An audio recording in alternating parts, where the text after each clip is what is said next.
Welcome back to Let's Play Ultima 5, and the wolves are abroad. Yep, there they are on the other side of the river, and there's quite a lot of them. Let's see if we can deal with them.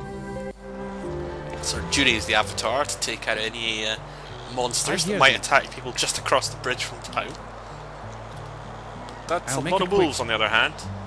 Let's try and take them out in a fairly logical manner. All mobbers.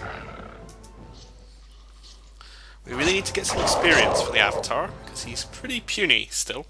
He's only level 2, and most people in the group by now are level 3, or at least have gone up a level in Toshi's case. Virtue, be okay, taking some damage, I'm gonna run away. Run away! Oh, let's drink a yellow potion for a change. There we go. Glug, glug, glug.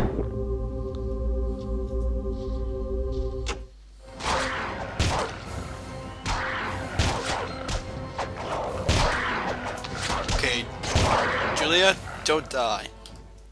Well, yeah, finally. Oh, we did actually win. Well, that wasn't too arduous. Right. So now, let's leave the slightly wolfless queue through this blue Moongate.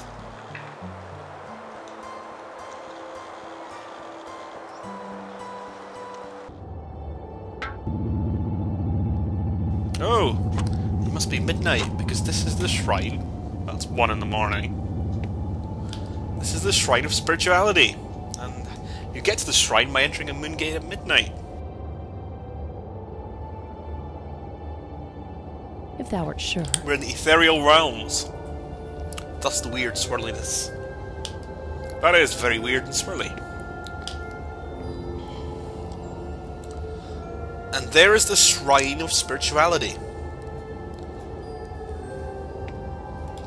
But we don't want to go there just yet, because we are on the sacred quest of compassion. And that means we need to get to the Codex before we can visit another shrine. Well, we could visit another shrine, but it means we'll be on that quest. And since we can't get to the Codex at the moment, because we don't have a ship, it's all a bit pointless. But let's take the gate and end up somewhere wonderful.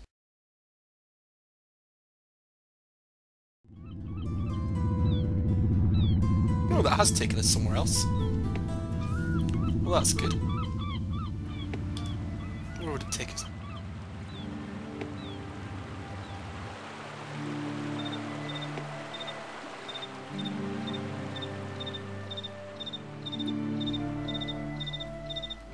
Trinsic, again. Well, we need to rest up anyway, and then we'll explore Trinsic. Shabado, you're not actually injured, so you can keep watch.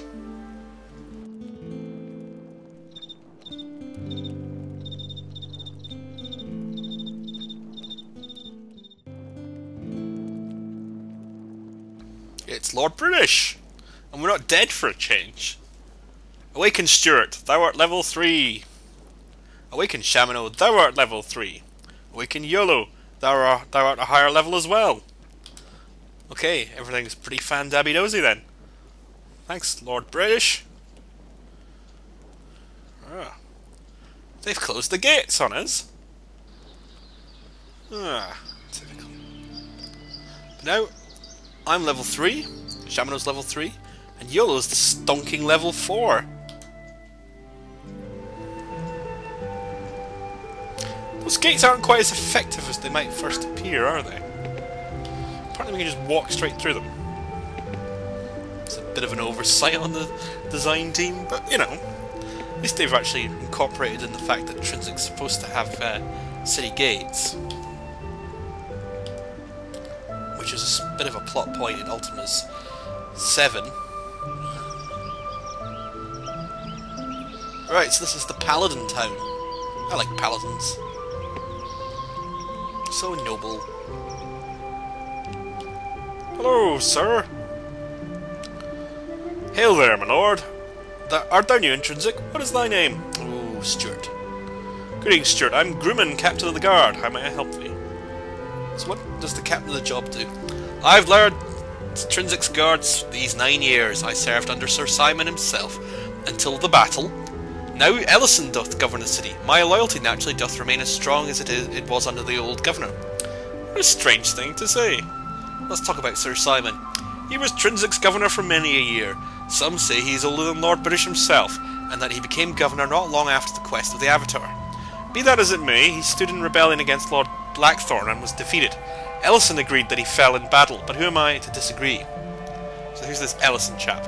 He's a capable governor, although thou mayest find some who disagree, and who say that the buildings are crumbling, the economy likewise, and that he is a dishonourable, traitorous, caitiff cullion of a coward, who betrayed the brave people of Trinsic and who couldn't run a midden, let alone a city. Of course, I am sworn to serve him and would never utter such words. Okay, let's talk about the quest of the Avatar. Legend doth say in those troubled times undead skeletons and vicious beasts did roam unchecked through Trinsic's wild streets. That doth sound like a foolish bard's tale to me. Rest assured that such things will never happen while I command the guard. Alright, and let's talk about how Ellison's betrayed everybody. Everybody doth agree that Trinsic was defeated fairly and honourably. Recognising this, many swore allegiance to Lord Blackthorn, who is, like it or not, our lawful regent. Those who swore should have been allowed to continue their lives as normal, but Ellison hath banned Trinsic's residents from leaving the city, as if he doubted our oaths. As if he doubteth our oaths, and he doth basely insult our honour.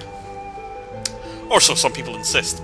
So this guy is a paladin who's not only honourable, but really quite a sarcastic git. Right, talk about the battle for Trinsic. Sir Simon defied Lord Blackthorn's rule, and they sent an army to bring him to justice.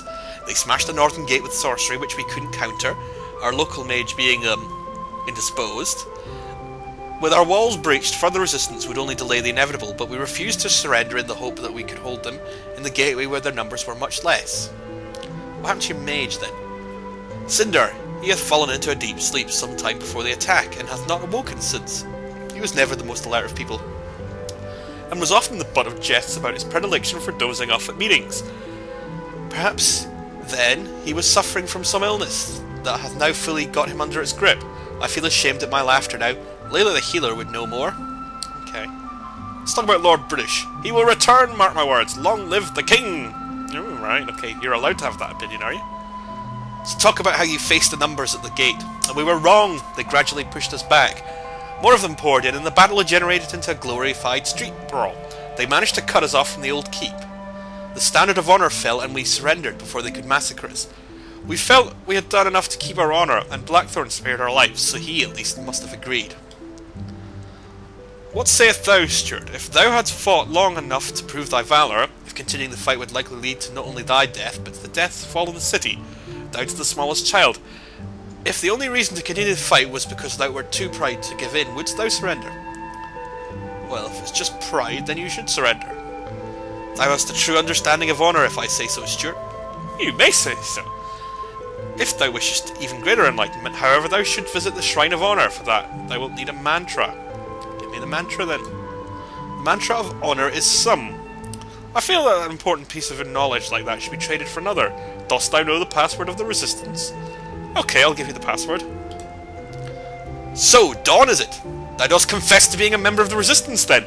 Wilt thou come quietly, or shall I have to use force? Uh-oh. Oh, Stuart, I apologise for my vile sense of humour, but I'm a sarcastic, honourable git. But if thou hadst not realised by now that I was an opponent of Blackthorn, it takes him a while to stop chuckling. We had noticed that, you know. You were being ever so subtle, but tell us about the Stand of Honour. Oh, it's an ancient symbol that, you know, blah blah blah. Okay. And tell us about what you think about the Resistance. As Captain of the Guards, I have a few opportunities for active Resistance work, beyond making life easier for other Resistors. That affair for Rowena, for example, if thou dost wish to take a more active hand, speak to Heather and tell him I sent thee. Apparently a knight named Aniel was attacked by a Shadowlord here in the city.